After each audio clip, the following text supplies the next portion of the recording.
Kalian udah merasa jago main game FPS, tapi gear kalian udah keok buat ngimbangin kemampuan kalian jago banget itu. Kalian mau upgrade mouse ke level yang lebih tinggi, tapi kalian takut keluar duit banyak dan hasilnya zero. Stay aja dulu.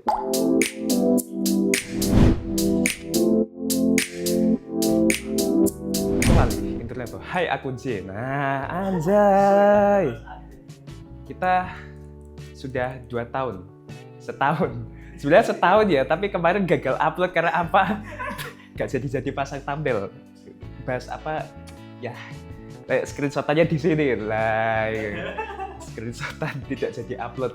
Bahkan itu dari saya yang gemuk jadi kurus begini. But anyway, itu tadi tidak penting. Hari ini kita mau review sebuah mouse dari Razer, yakni Razer Viper V3 Hyperspeed setelah 1 tahun pemakaian. Mouse ini tuh kalau di jajaran gearnya Razer itu termasuk seri menengah mereka. Karena kalau kita bicara soal entry level, di mouse-nya itu udah ada Razer Orochi dan Razer Dead Adder.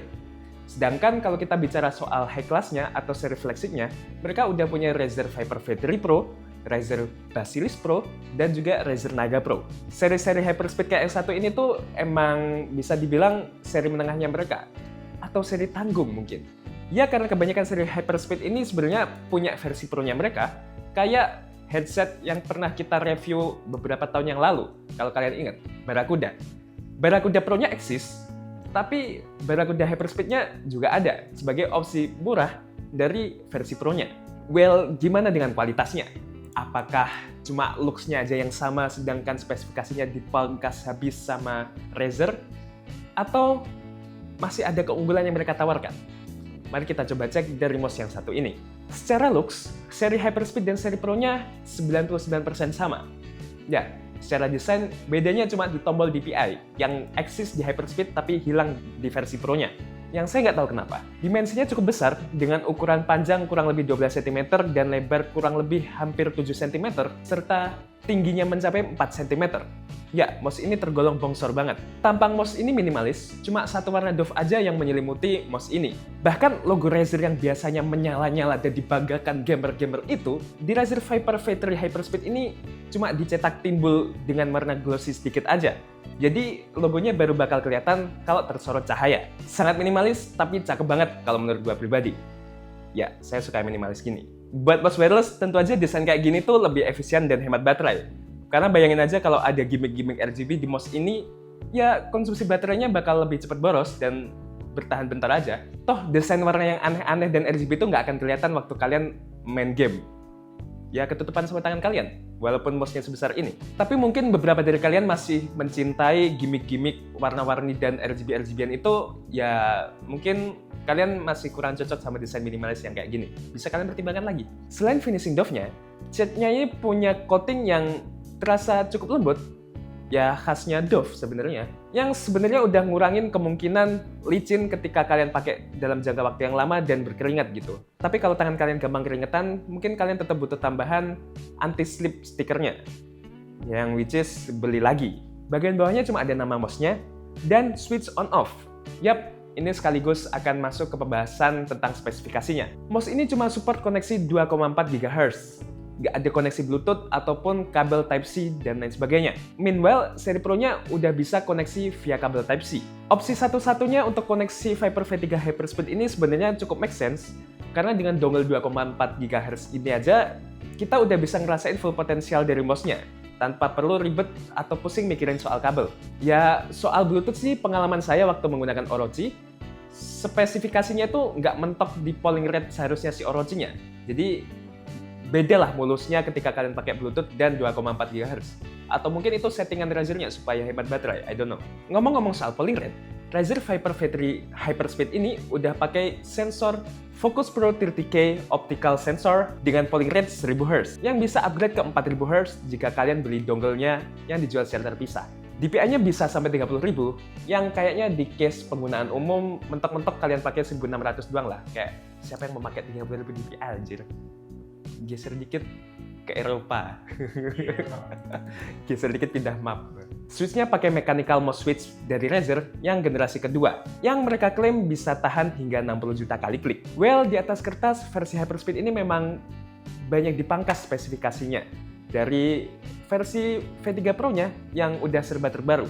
Spesifikasi Viper V3 Hyperspeed ini relatif mirip sama Viper V2 Pro, tapi tentu aja masih tergolong flagship. Dan mungkin kalau kalian bukan manusia setengah Valorant atau setengah CS2 gitu, kalian nggak akan ngerasain perbedaannya antara versi Hyperspeed ini dengan versi Pro secara tajam gitu. Hanya saja versi Pro yang udah pakai optical switch dan sensor generasi paling terbaru pasti bisa diekspektasikan punya performa yang lebih absolut lah.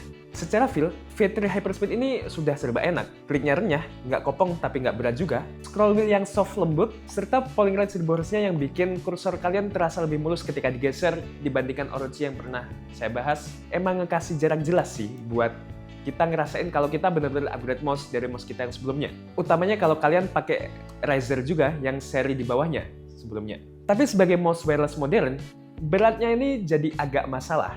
Dan banyak dibahas juga sih sama reviewer luar soal masalah beratnya ini. Kalau kalian pakai baterai AA eksternal bawaan yang dikasih sama Razer, berat mouse ini tuh mencapai 82 gram. 29 gram lebih berat dari seri Viper V3 Pro-nya.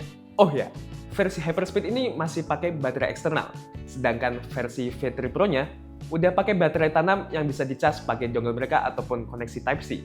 Dan soal berat, kalau kalian ngerasa selisih 29 gram aja itu lebay, berarti kalian belum pernah ngerasain mouse yang ringan banget, mouse yang beratnya sedang, sama mouse yang emang berat. Selisih 29 gram aja itu bisa berimpact atau berpengaruh ke performa gaming kalian. Utamanya kalau kalian main game FPS kayak Valorant yang perlu flick, presisi, dan akurasi yang tinggi banget gitu. Makin ringan mouse-nya, makin natural kalian bisa gerakin tangan kalian dan ngerasain kalau kursor kalian tuh bener-bener ngikutin gerakan tangan kalian. Well, untuk pemakaianku pribadi, berat yang sedang tadi sebenarnya masih nyaman aja di aku. Masih enak banget gitu buat main game Valorant atau game-game lainnya. Sebenarnya kalau kalian udah terbiasa dengan mouse ringan dan pengen nyoba mouse ini, well, beberapa reviewer luar udah ngasih hack untuk bisa pakai baterai AAA di mouse ini dan menggunakan converter. Jadi beratnya itu bisa dipres hingga ke 68 gram. Pemakaian 1 tahun dan nggak ada masalah serius selama aku pakai mouse ini. Kecuali satu, double click. Tapi double clicknya ini bukan di klik kiri ataupun klik kanannya yang krusial. Ya, anehnya double clicknya itu terjadi di mouse button makronya atau mouse button 5. Tombol di bagian sampingnya yang sebelah bawah.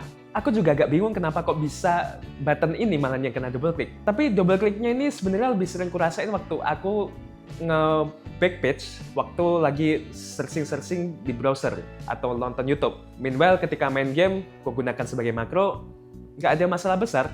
Atau jarang terjadi gitu double clicknya. Sisanya, seperti yang aku bahas tadi, feel klik enak, scroll wheel enak, beratnya masih nyaman, dan dimensi di tanganku pas, walaupun mouse-nya ini tergolong mouse yang cukup besar dan bongsor. Mouse ini bikin aku ngerasain aku upgrade dari mouse-ku yang sebelumnya. Apalagi aku juga pakai Razer juga sebelumnya, Razer Orochi. Well, kalau dijelasin dalam satu kalimat panjang, mouse ini bikin aku nggak bisa pakai mouse lain waktu main game Valorant. Ya, waktu udah pakai mouse ini dan coba balik lagi ke mouse Orochiku, aku udah nggak bisa main Valorant pakai mouse itu. Aku udah nyaman pakai yang ini. Atau lebih tepatnya, mouse ini langsung nyaman di tanganku ketika pertama kali main pakai ini. Ya, aku belum pernah coba mouse yang setara atau lebih tinggi dari ini. Jadi, kalau kalian ganti mouse entry level kalian ke mouse ini, kalian bisa ngerasain upgrade-nya lah. Itu simpelnya kataku. Walaupun banyak spesifikasinya yang dipangkas dari seri Pro-nya, mouse ini aku rasa jadi pilihan sempurna sebagai jembatan antara mouse entry level dengan mouse flagship. Dan sangat bisa jadi opsi pertimbangan bagi kalian, para gamer yang mau masuk ke pro scene atau semi pro di game-game FPS. Ataupun kalian yang punya budget lebih dan ingin all in gitu di hobi kalian gaming.